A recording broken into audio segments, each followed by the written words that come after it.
Because of Winn, Dixie by Kate DiCamillo. Essential question: how do friends help each other? 10-year-old Opal is a newcomer in the town of Naomi, Florida. She hasn't made any friends yet and feels a little lonely. Opal's only pal is a very big dog, named after the grocery store where she found him, Winn Dixie. I spent a lot of time that summer at the Herman W. Block Memorial Library. The Herman W. Block Memorial Library sounds like it would be a big fancy place, but it's not. It's just a little old house full of books, and Miss Franny Block is in charge of them all. She is a very small, very old woman with short gray hair, and she was the first friend I made in Naomi. It all started with Winn Dixie not liking it when I went into the library because he couldn't go inside too. But I showed him how he could stand up on his hind legs and look in the window and see me in there, selecting my books. And he was okay as long as he could see me. But the thing was, the first time Miss Franny Block saw Winn Dixie standing up on his hind legs like that, looking in the window, she didn't think he was a dog. She thought he was a bear. This is what happened. I was picking out my books and kind of humming to myself, and all of a sudden there was this loud and scary scream. I went running up to the front of the library, and there was Miss Franny Block, sitting on the floor behind her desk. "Miss Franny," I said, "are you all right?" "A bear," she said. "A bear?" I asked. "He has come back," she said. "He has?" I asked. "Where is he?" "Out there," she said, and raised a finger and pointed at Winn Dixie standing up on his hind legs, looking in the window for me. "Miss Franny Block," I said, "that's not a bear. That's a dog. That's my dog, Winn Dixie." "Are you positive?" she asked. "Yes, ma'am," I told her. "I'm positive. He's my dog. I would know him anywhere." Stop and think. Story structure. What problem does Winn Dixie solve by standing up and looking through the window? How does this event influence what might happen next? Miss Franny sat there trembling and shaking. "Come on," I said. "Let me help you up. It's okay." I stuck out my hand and Miss Franny took hold of it, and I pulled her up off the floor. She didn't weigh hardly anything at all. Once she was standing on her feet, she started acting all embarrassed, saying how I must think she was a silly old lady mistaking a dog for a bear, but that she had a bad experience with a bear coming into the Herman W. Block Memorial Library a long time ago, and she never had quite gotten over it. "When did that happen?" I asked her. "Well," said Miss Franny, "it's a very long story."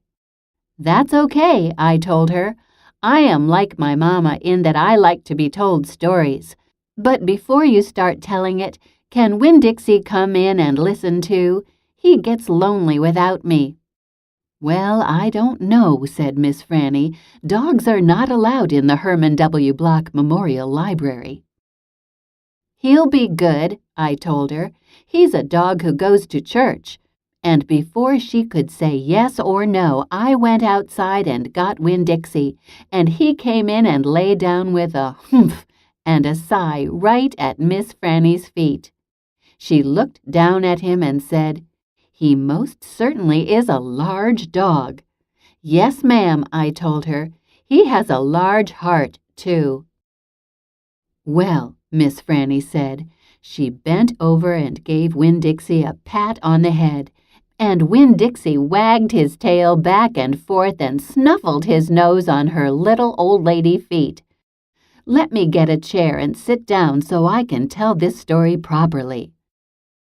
Back when Florida was wild, when it consisted of nothing but palmetto trees and mosquitoes so big they could fly away with you, Miss Franny Block started in, and I was just a little girl no bigger than you, My father, Herman W. Block, told me that I could have anything I wanted for my birthday. Anything at all. Stop and think. Author's craft. Authors sometimes use a flashback to tell about events that happened before the time in which the larger story is set. Which details in the text tell you that a flashback is part of this selection? Miss Franny looked around the library. She leaned in close to me. I don't want to appear prideful, she said, but my daddy was a very rich man, a very rich man. She nodded and then leaned back and said, and I was a little girl who loved to read. So I told him, I said, Daddy, I would most certainly love to have a library for my birthday. A small little library would be wonderful. You asked for a whole library? A small one, Miss Franny nodded. I wanted a little house full of nothing but books, and I wanted to share them too. And I got my wish. My father built me this house, the very one we are sitting in now. And at a very young age I became a librarian. Yes, ma'am. What about the bear? I said. Did I mention that Florida was wild in those days? Miss Franny Block said. Uh-huh, you did. It was wild. There were wild men and wild women and wild animals. Like bears. Yes, ma'am, that's right. Now I have to tell you I was a little Miss Know-it-all. I was a Miss Smarty-Pants with my library full of books. Oh, yes, ma'am, I thought I knew the answers to everything. Well, one hot Thursday, I was sitting in my library with all the doors and windows open and my nose stuck in a book when a shadow crossed the desk. And without looking up, yes, ma'am, without even looking up, I said, Is there a book I can help you find? Well, there was no answer, and I thought it might have been a wild man or a wild woman scared of all these books and afraid to speak up. But then I became aware of a very peculiar smell, a very strong smell. I raised my eyes slowly, and standing right in front of me was a bear. Yes, ma'am, a very large bear. How big? I asked.